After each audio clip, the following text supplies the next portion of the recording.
Welcome back to another video. A couple weeks ago I did a video on the 270 Winchester and how my 1 in 10 twist 270 Winchester can stabilize and shoot the 165 grain Accubond Long Range extremely well.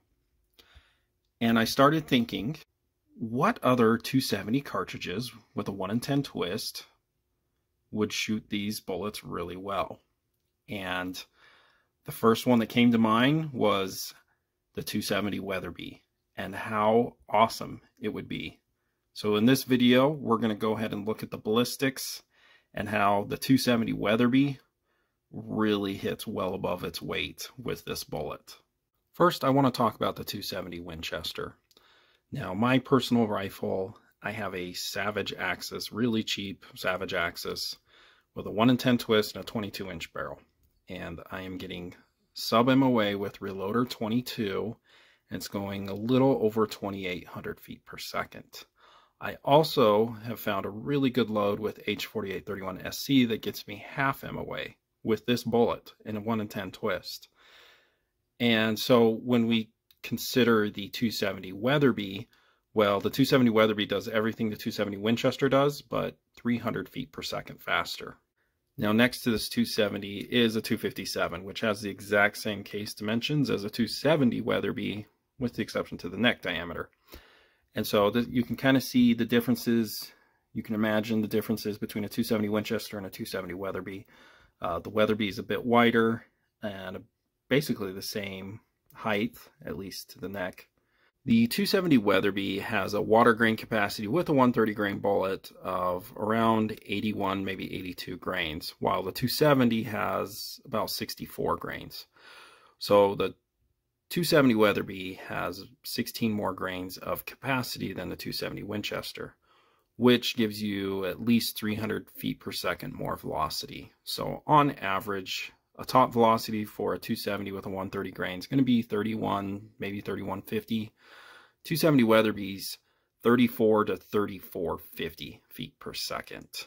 Checking out the reloading data, as I said, the 270 Weatherby has some blistering velocities with a 130 grain bullet, 34, 76. So what does it do with the heavier bullets? Let's just go up to a 150 grain, 3,200 feet per second. And then a 160 grain, this is what I'm most interested in. If I had a 270 Weatherby and I was going to load the 165 Accubond, this would be the data I would use. And it's claiming 3,100 feet per second. That's pretty awesome. Now for the moment we've all been waiting for. What are the ballistics with a 270 Weatherby and this 165 Accubond Long Range? The muzzle velocity of 3,100 feet per second. Now I think that's going to be pretty easy to get out of a 270 Weatherby. In fact, I bet you could get 32. But we're just going to use what the books say. And look at the energy. That's 200 more foot-pounds than a 7 mag. Pretty crazy. Let's take it out to 400 yards. Bullet's still going 2,500 feet per second. And basically 2,300 foot-pounds of energy at 400 yards. Also, it's pretty flat still, 21.5 inches of drop. Let's just see what it does farther. And at 600 yards, you still have 1,800 foot-pounds of energy, only 62.7 inches of drop when sighted in at 100. This is crazy good numbers. And I'm just going to show you how it compares to other popular cartridges to show the potential that the 270 Weatherby has loaded with this bullet. The 270 Weatherby, as I just mentioned, almost had 2,300 foot-pounds at 400 yards and 21.5 inches of drop. So let's see how it compares to the competition. The first one that I obviously want to compare it to is the somewhat new 6.8 Western. And the 6.8 Western, you can definitely get 3,000 feet per second out of this hand loading. Probably a little bit more, but you could probably also get more than 3,100 out of the 270 Weatherby. Anyway, so it's really not that far behind the 270 Weatherby, 2,137 foot-pounds, and about 2 inches more drop. Not too bad at all. The 6.5 PRC, well, it kind of gets smoked by the 270 Weatherby. So 143 grain ELDX at 3,000 feet per second has 1,859 foot-pounds of energy, but the drop is still pretty decent, only about 2 inches difference, but about a little over 400 more foot-pounds of energy more in the 270 Weatherby. Now let's get to the 7mm Rem mag. Now we're going to use a 168 grain Accubond Long Range with just about the exact same BC as the 165 and 270, and you can get 3,000 feet per second. Yep, the 270 Weatherby beats a 7mm Rem mag. Only the Rem mag has 2,173 foot-pounds, so it's not a huge difference. A little over 100 more foot-pounds. Again, the drop about 2 inches. So not a huge difference, but it's pretty sweet that the 270 Weatherby is a little bit more powerful. Now let's move down to a 300 Winchester Magnum, hand-loaded with a 180 grain bullet at 3,150 feet per second at 400 yards. A little less, barely, than the 270 Weatherby. Isn't that incredible? The 270 Weatherby has more energy than a 180 grain 300 Win Mag, hand-loaded, that is.